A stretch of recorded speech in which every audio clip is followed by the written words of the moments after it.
بسم الله الرحمن الرحيم. الرحمن علم القرآن خلق الإنسان علمه البيان. الشمس والقمر بحسبان والنجم والشجر يسجدان. والسماء رفعها ووضع الميزان ألا تطغوا في الميزان وأقيموا الوزن بالقسط ولا تخسروا الميزان. والأرض وضعها للأنام فيها فاكهة والنخل ذات الأكمام والحب ذو العصف والريحان. فبأي آلاء ربكما تكذبان؟ خلق الإنسان من صلصال كالفخار وخلق الجان من مارج من نار. فبأي آلاء ربكما تكذبان؟ رب المشرقين ورب المغربين. فبأي آلاء ربكما تكذبان؟ مرج البحرين يلتقيان بينهما برزخ لا يبغيان. فبأي آلاء ربكما تكذبان؟ يخرج منهما اللؤلؤ والمرجان. فبأي آلاء ربكما تكذبان؟ وله الجوار المنشآت في البحر كالأعلام. فبأي آلاء ربكما تكذبان؟ كل من عليها فان ويبقى وجه ربك ذو الجلال والإكرام. فبأي آلاء ربكما تكذبان؟ يسأله من في السماوات والأرض كل يوم هو في شأن.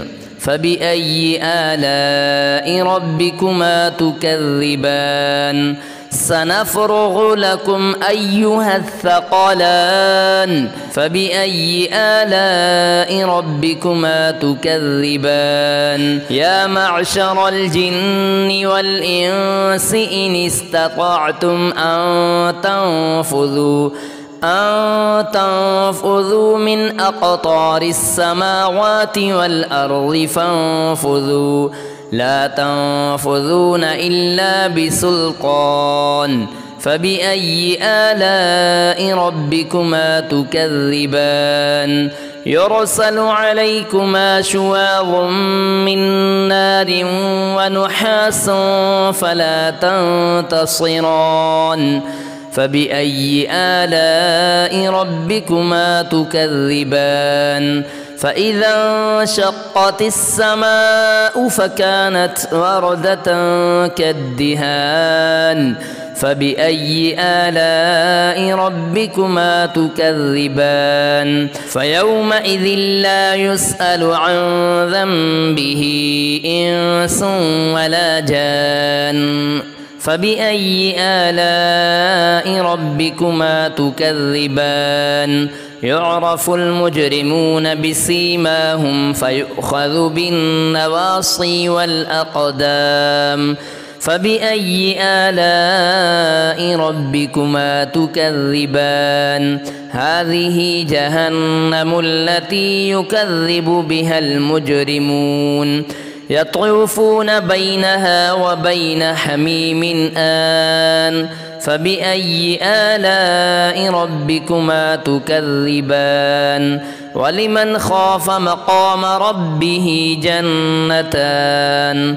فبأي آلاء ربكما تكذبان؟ ذواتا أفنان. فبأي آلاء ربكما تكذبان؟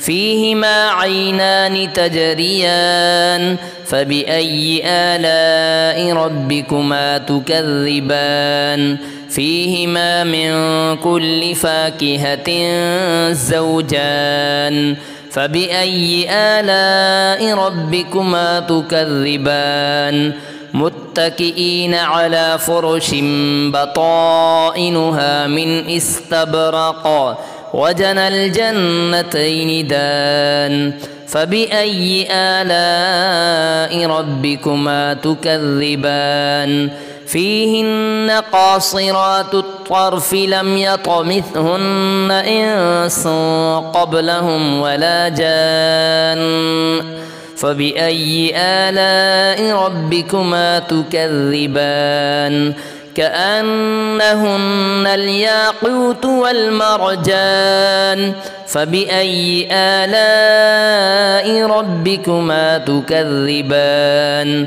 هل جزاء الإحسان إلا الإحسان فبأي آلاء ربكما تكذبان ومن دونهما جنتان فبأي آلاء ربكما تكذبان مدهامتان فبأي آلاء ربكما تكذبان فيهما عينان نضاختان فبأي آلاء ربكما تكذبان فيهما فاكهة ونخل ورمان فبأي آلاء ربكما تكذبان فيهن خيرات حسان فبأي آلاء ربكما تكذبان